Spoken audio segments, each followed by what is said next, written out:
안녕하세요. 보험금 팔례방입니다. 사회공포증, 우울증, 공황장애, 알코올의존증 병력자가 음주 후 자택에서 목을 맨 경우 유서가 없다면 자살사망보험금은 불책이나 고지의무를 위반한 경우 해지되어 면책인지 여부에 대하여 부산지법 2020 가단 3173165 토대로 명확히 살펴보도록 하겠습니다. 기초사실 가 망인의 치료 경력. 망인은 고등학교 3학년 때 남 앞에서 발표하기 어려운 증상 등으로 정신과 의원에서 치료를 받기 시작하였고 20대에 강도를 당한 이후 불안증이 심해져 복용하는 약의 양을 늘렸습니다. 망인은 32살 때 결혼하여 정신과 약을 끊고 2명의 자녀를 출산하였으나 남편과의 불화, 육아 등의 스트레스로 우울증 약을 다시 복용하게 되었습니다. 망인은 2014년경 이혼을 하였고 2016년경 원고를 만나 함께 서울에서 거주하다가 2018년경 부산으로 다시 내려왔는데 그 사이에도 계속 사회공포증, 우울증, 공황장애, 알코올의존증 등으로 정신과 치료를 받아왔습니다. 망인은 부산으로 다시 내려온 이후에는 K병원에서 치료를 받았는데 이 사건 보험계약 체결 전 2018년 1월 24일과 보험계약 체결 당일인 2018년 3월 5일 진료를 받고 약을 처방받았습니다. 망인의 이 시기에 진료기록에 의하면 망인은 원고가 운영하는 식당의 자금난과 직원을 대하는 스트레스 등을 약을 더 먹거나 술을 마시는 것으로 해소하였고 피 때문에 형사고소를 당해 조사를 받으면서 우울증이 악화되어 쿠에틴아핀을 추가로 처방받았으며 신체적 피로와 대인관계에서 받는 스트레스로 병적인 상태가 더욱 악화되었습니다. 사고의 발생. 망인은 2020년 3월 2일 오후 5시 무렵 원고로부터 지인과 저녁을 함께 하자는 연락을 받았으나 혼자 술을 마시고 자겠다라고 답변하였고 원고에게 본부장님 죄송한데 본부장님 맥주를 다 마셔버렸다 라는 내용의 휴대전화 메시지를 보낸 이후 원고가 망인을 발견한 오후 7시 30분경까지 사이에 화장실 샤워부스에 허리띠를 이용하여 목을 매어 사망하였습니다. 재판부의 판단. 쟁점 가 면책조항의 대상인지 여부에 대한 판단. 망인은 중증의 정신질환으로 인하여 자유로운 의사결정을 할 수 없는 상태에서 충동적으로 자살행위에 나아간 것으로 판단됩니다. 상세한 이유는 다음과 같습니다. 망인은 고등학교 3학년 이후 출산을 위한 기간에 치료약을 끊은 것을 제외하고는 오랜 기간 줄곧 정신과 치료를 받아왔고 생활에서 받는 스트레스를 치료약의 복용량을 조절하는 것으로 해결하여 오는 등 치료약에 의존하였습니다. 망인의 정신과적 진단명은 사회공포증, 우울증, 공황장애, 알코올의존증 등입니다.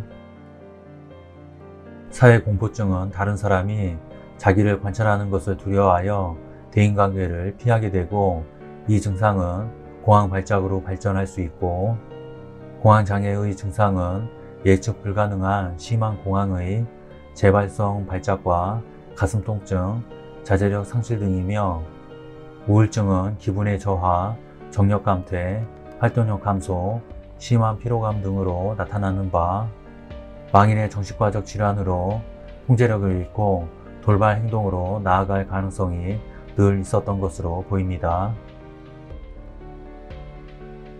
이 사건 사고 직전 정신과 의사는 평소 2주분의 약을 처방하던 것을 1주분만 처방하였는데 이는 망인의 상태가 악화되었다고 추정할 수 있고 망인의 생리전 증후군으로 짜증과 우울이 가중되는 시기였습니다. 망인이 사망 직전 원고에게 본부장님 죄송한데 본부장님 맥주를 다 마셔버렸다 라는 내용의 휴대전화 메시지를 보낸 것에 비추어 망인은 술에 취해 있었던 것으로 보입니다.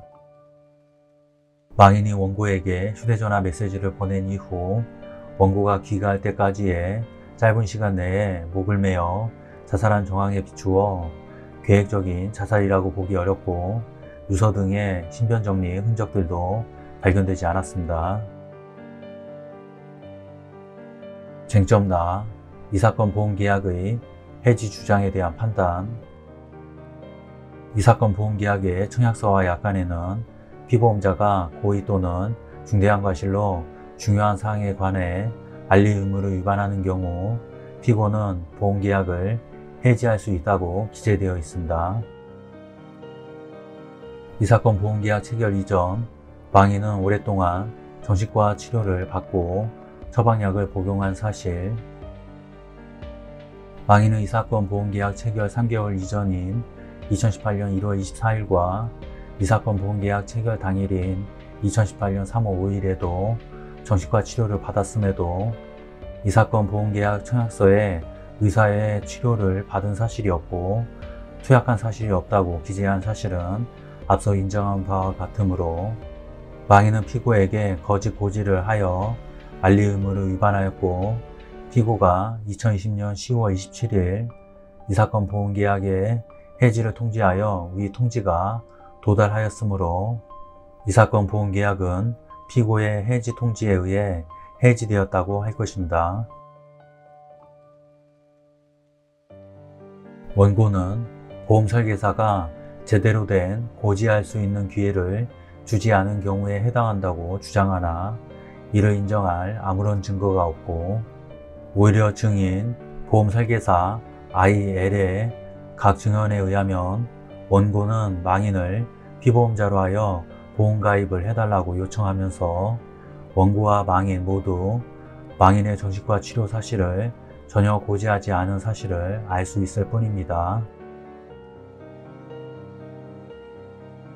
원고는 또한 망인이 정신과 치료를 받은 사실이 중요한 사항에 해당한다고 할 수 없고 망인이 사실대로 알리지 않은 것에 고의 또는 중대한 과실이 없다는 취지의 주장을 하므로 살피건대 보험계약 청약서의 일정한 사항에 관하여 답변을 구하는 취지가 포함되어 있다면 그 사항은 상법 제651조에서 말하는 중요한 사항으로 추정되며 망인이 주기적으로 병원 진료를 받으면서 중단기간 없이 약을 처방받아왔고 일상생활에서의 불안감 등을 처방약을 복용하면서 해결하는 등 약에 대한 의존이 심하였던 점에 비추어 망인이 질문사항을 오인하고 단순한 실수로 사실을 알리지 않은 것이라고 볼 수도 없습니다.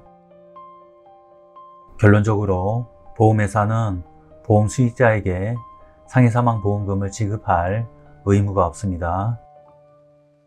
마치겠습니다. 긴 시간 시청해 주신 점 고맙습니다.